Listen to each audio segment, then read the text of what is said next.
All right, now let's review some things with radicals that we looked at today in class. We have the product rule. It says the square root of a times square root of b is equal to the square root of a times b.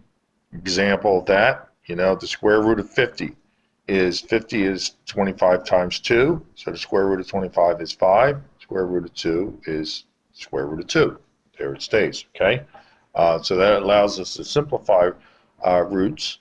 There's the quotient rule, which is the square root of a over b is the square root of a divided by the square root of b. We have a couple examples on that.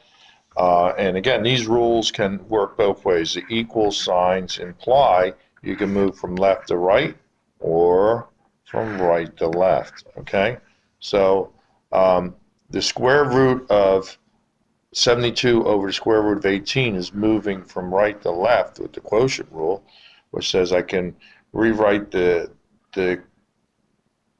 quotient of two roots as the root of their quotient. So it's, instead of writing it that way, I'm writing it as the square root of 72 over 18. The division is easy. It's 4. Square root of 4 is 2.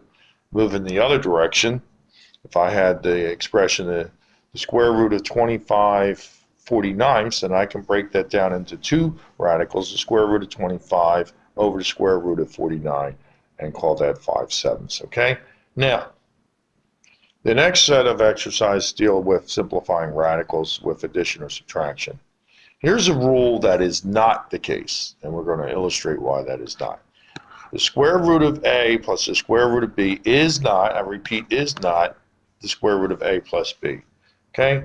Let's just suppose for a moment it was. All right? Let's say, okay, I think that 9 plus 16 is 25, which of course it is. So therefore, I think that the square root of 9 plus the square root of 16 is equal to the square root of 25. Well, I know that the square root of 25 is 5. I know that the square root of 9 is 3. And I know that the square root of 16 is 4. But 3 plus 4 is 7, not 5. So this is not a valid rule. I don't ever want to see something like that, okay?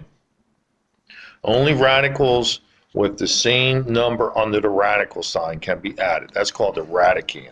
Number under the radical. Okay, so in other words, you have 2, the square root of 3, plus 5, the square root of 3. That's simple. Add the terms up in front. That's 5. Keep the radical 3 as it is. That's it. Nothing more. Okay? 8, the square root of 5, minus 2, the square root of 5, plus 7, the square root of 3. Well, these two, 8 root of 5 minus 2 root of 5, okay, that is 6 root of 5. Plus 7 the root of 3 is nothing more you can do with that. 7 the root of 3 is as it is. That stays as that. It's just like if you were to have, what's the square root of 5 plus the square root of 6? It's the square root of 5 plus the square root of 6. Nothing more can be done with that. So what do you do when you have something like the square root of 81 plus the square root of 9? We know it's not equal to the square root of 90 because the rule that we just explained says that you cannot do that. But obviously, square root of 9 is, square root of 81 is 9, and the square root of 9 is 3, so that's 12. That's the approach to that.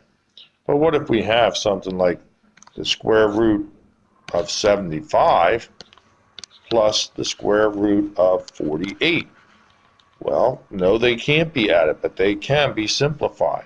To combine what we did earlier, we know that the square root of 75 is the square root of 25 times the square root of 3. And the square root of 48 is the square root of 16 times the square root of 3. So this is 5 the root of 3 plus 4 the root of 3, which is going to be 9 the root of 3. And that's as far as we go. We leave that. That's our final answer. Nothing more to do. Say we had something like, I'm pulling some of these problems from you here, okay? We have the square root of 72 plus the square root of 90 minus the square root of 18. Well, 72, I know. Remember we said, a lot of times these are just 2 or 3 times a perfect square. So if you remember that, that's going to make life a whole lot simpler for us.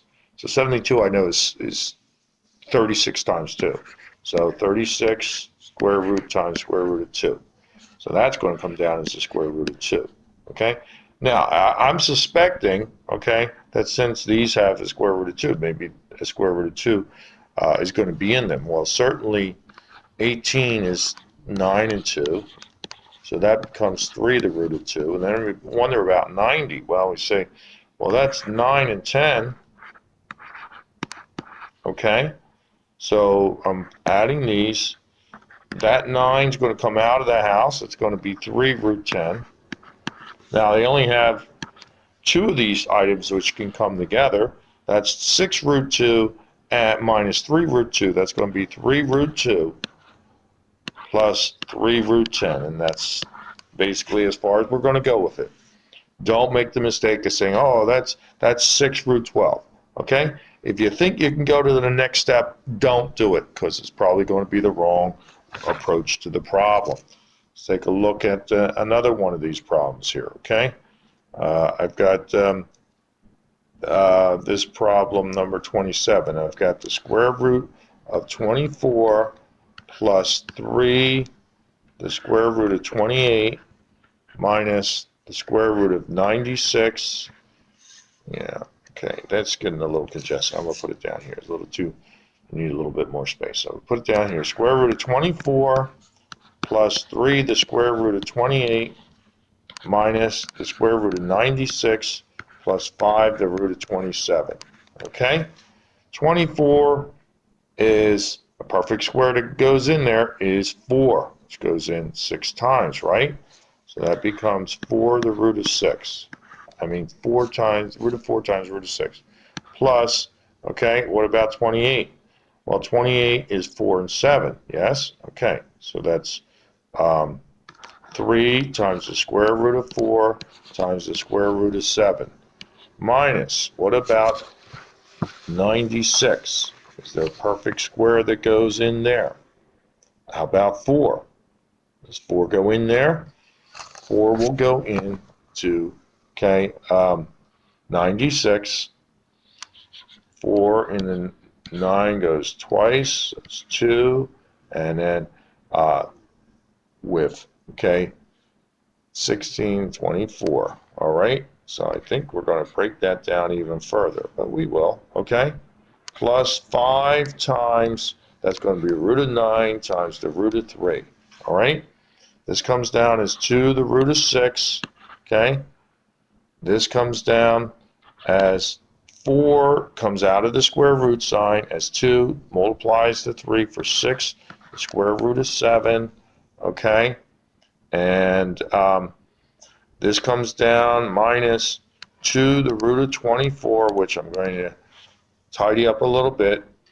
This is going to come down as 9, square root of 9 is 3 times 5 for 15 the root of 3. Okay. And I know this 24, I had it over here. 24 ultimately came down as 2 to root of 6. Okay. So that's going to be minus 4 the root of 6 plus 15 the root of 3, okay, plus 6 the root of 7, and 2 the root of 6. Now, there's only 2 terms that can come together here, okay, and that are my root of 6 terms. So I have 2 root 6 minus 4 root 6, and it looks like I need to move that answer up here because I'm running out of space. So that's going to be negative 2 the root of 6 plus 6 the root of 7 plus 15 the root of 3. Okay? Run through that again. Square root of 24, that breaks down by 4 and 6. 4 comes out of the house as 2 root 6. 28 breaks down as 4 and 7. So that becomes 2 root 7 times the 3 out in front for 6 root 7. 96, I could have broken that down if I saw that 16 went in there, okay? mainly 6 times. I didn't see that, that's fine. So I had to do it twice over, going by 4 and 24. Then the 24 broke down because I saw I did that over here.